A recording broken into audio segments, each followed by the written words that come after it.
Hey guys, how's it going? All right, I just want to give you guys a little story about what happened to my car a couple days ago.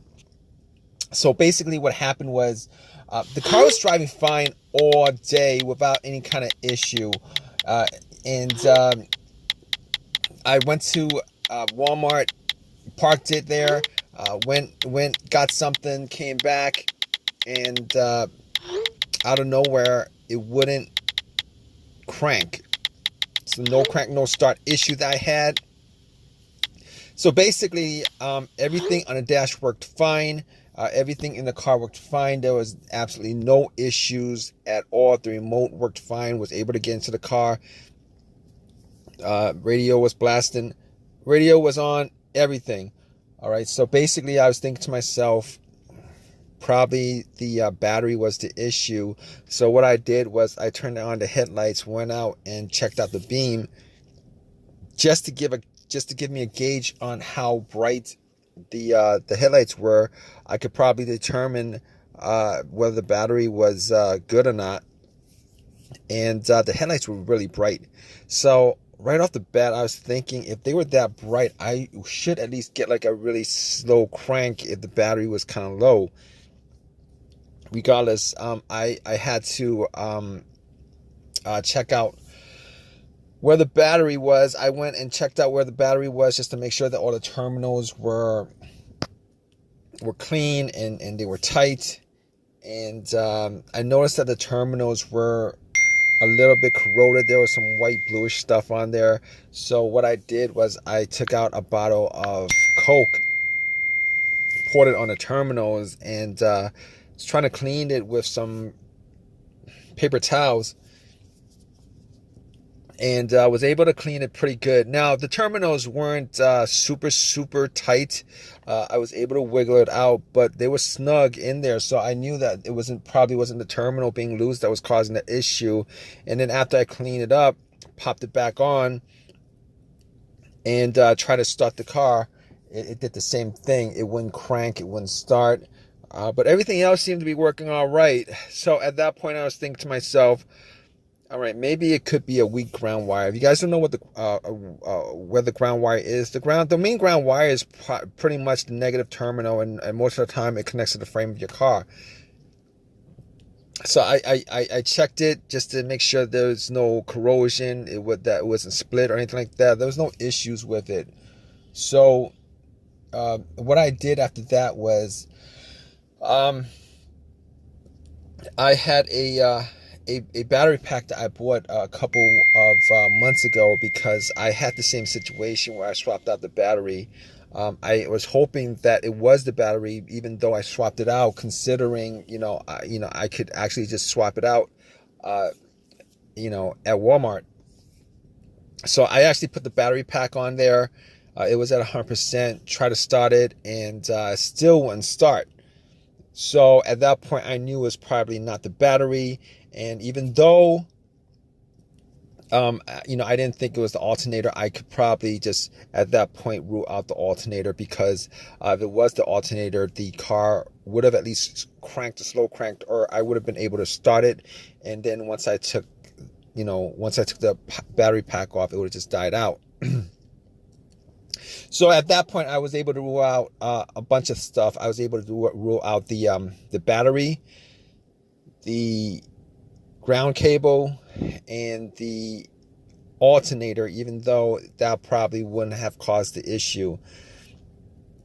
So after going through that, I was thinking to myself, could it be something, could it be the car's computer ECU?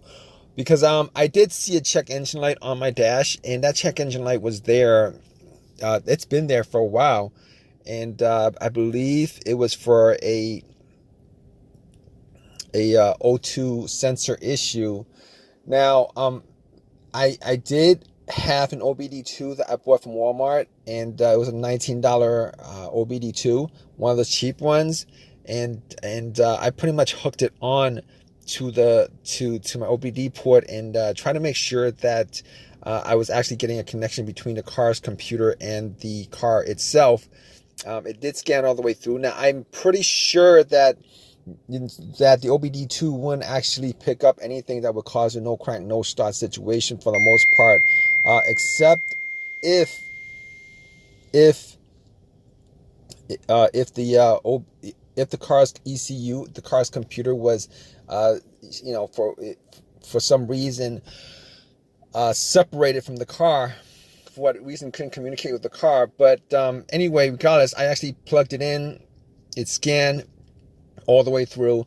Only code that popped up was the aux02 sensor code, and at that point, I was pretty sure that it wasn't anything to do with the car's computer, any codes that would cause it, and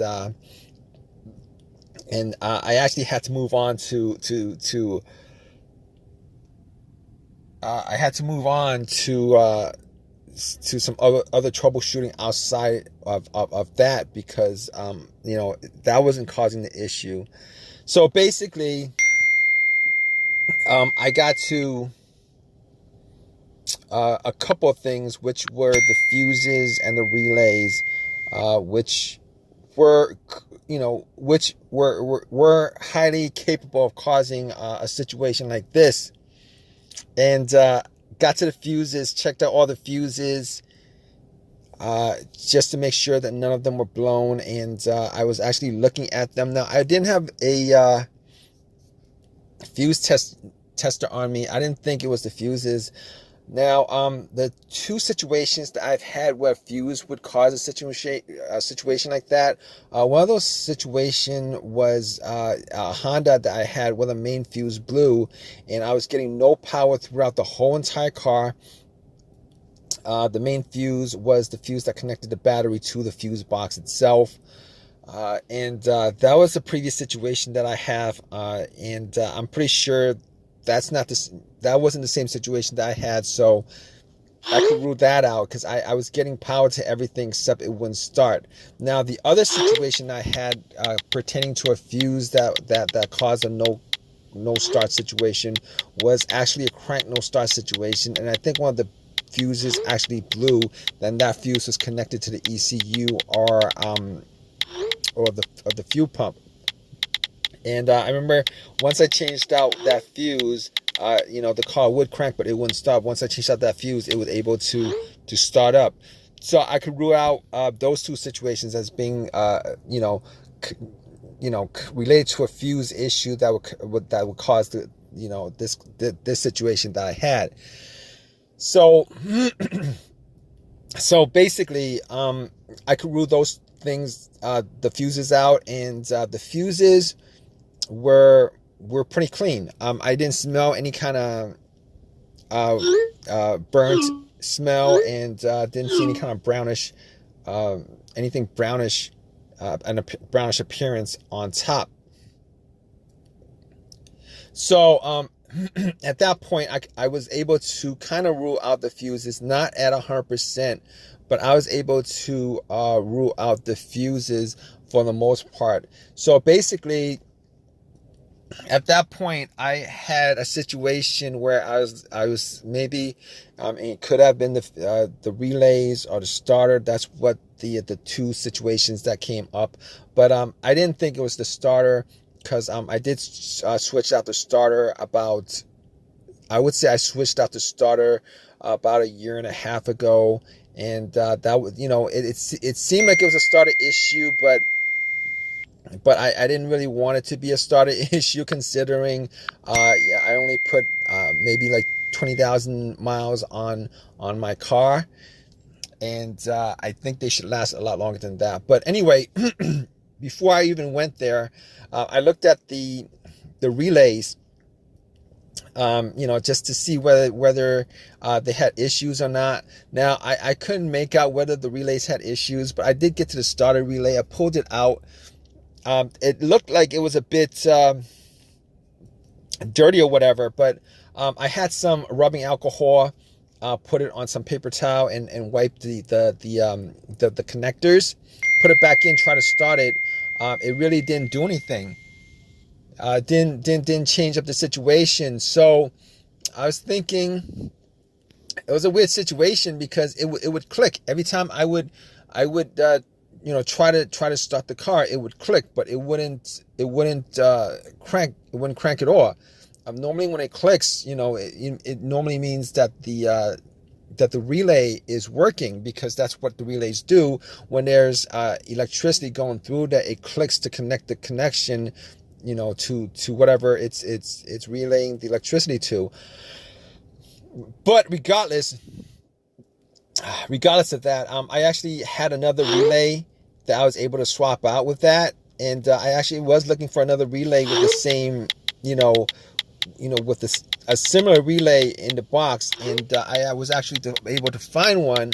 And what I did was I took that relay out, and I swapped it with with the other relay, and I went back and tried to start it, and guess what? Bam! It started up. It worked without a problem.